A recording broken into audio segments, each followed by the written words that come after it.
checks. And what I was there, it was in Boys Town.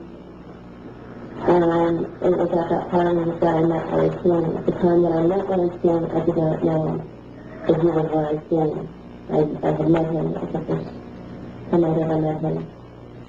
Larry King and Alan Baer frequently hosted the child sex parties in penthouse apartments at the Twin Towers luxury block in Omaha. A lot of it was me handcuffed with my hands behind my head and my feet tied, and doing different things.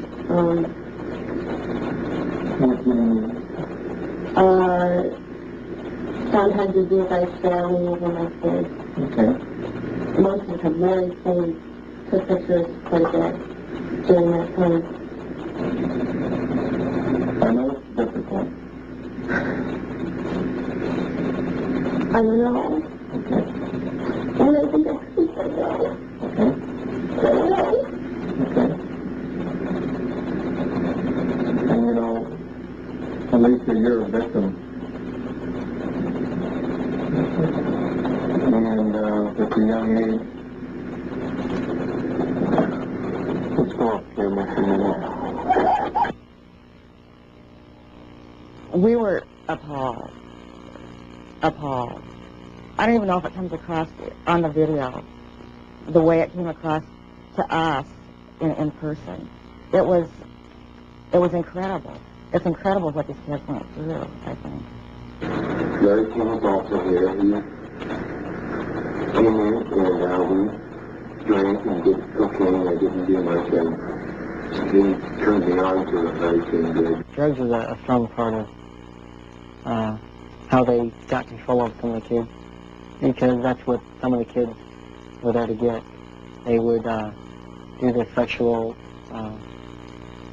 acts and then be provided with cocaine or whatever type of drug they wanted. Heroin, I don't know, but that was my drug of choice. Till this day, I remain an addict.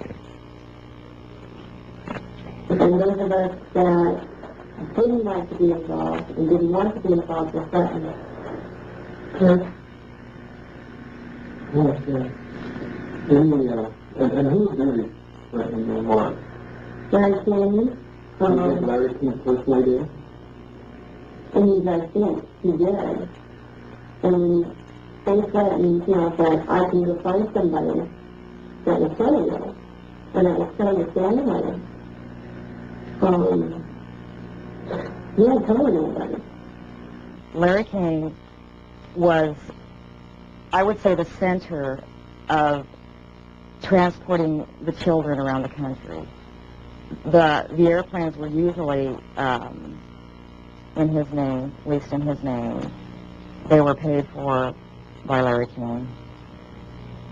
We met them in Pasadena.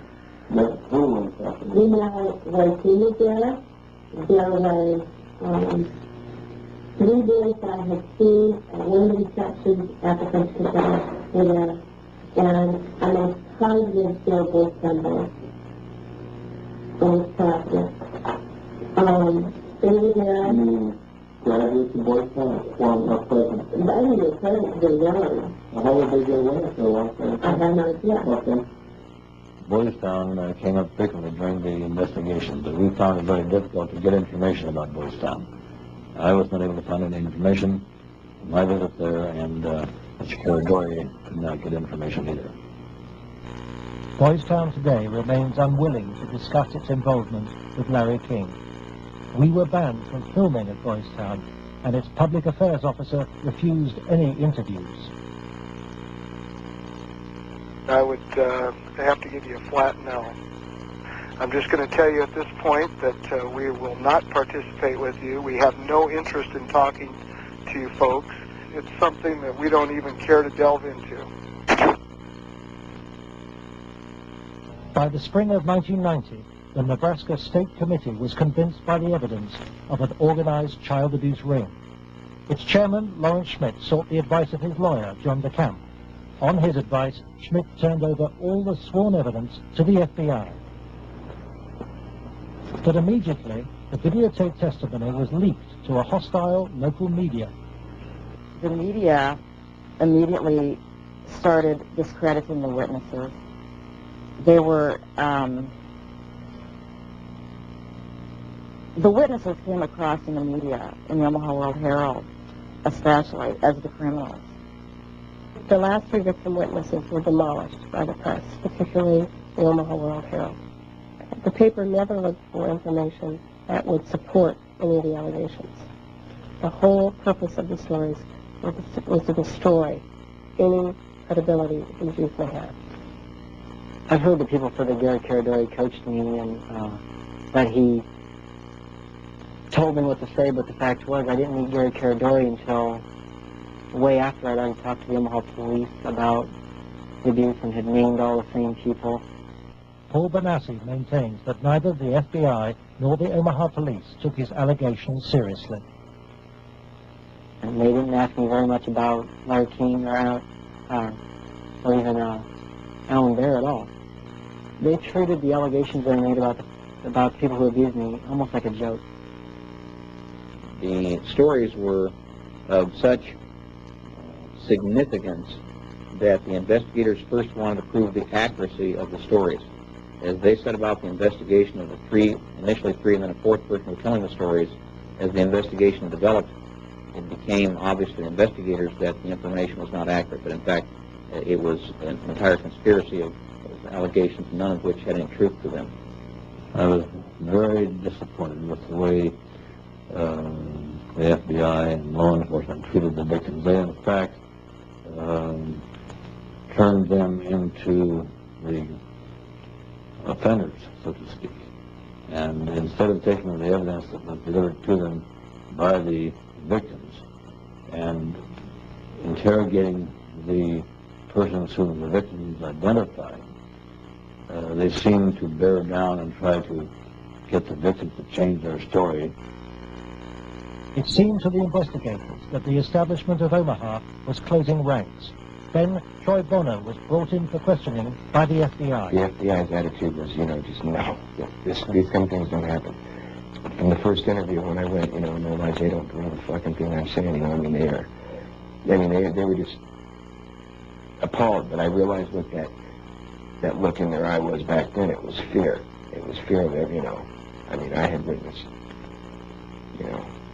firsthand things that would, destroy this city.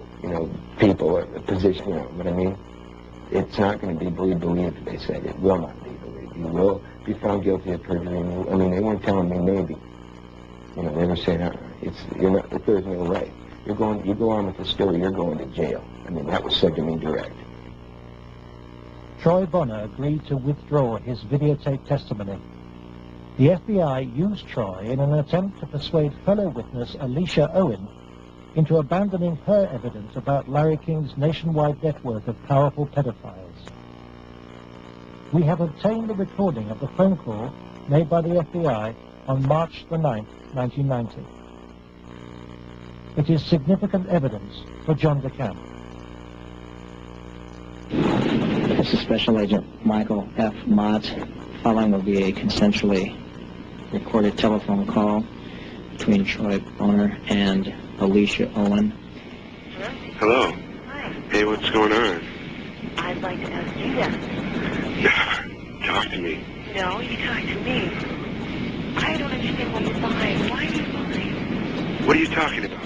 That's what I'm asking you. You're calling me why I'm lying? Yeah. You concocted this whole thing, Alicia. You're full of shit. Either tell me what's going on. You're full of shit. Hey, look. Who do you have listening on the phone? I have nobody listening to me. I'm listening to you, and I'm hoping you give me some fucking answers.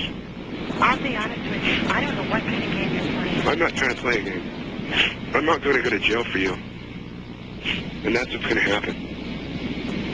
Why would you go to jail? Jail for telling the truth? No, jail for lying. What have you lied about? I haven't lied. Okay, but why are... Listen, shut up. Listen to me. You're not out here being talked to them every day. The pressure's kind of hard.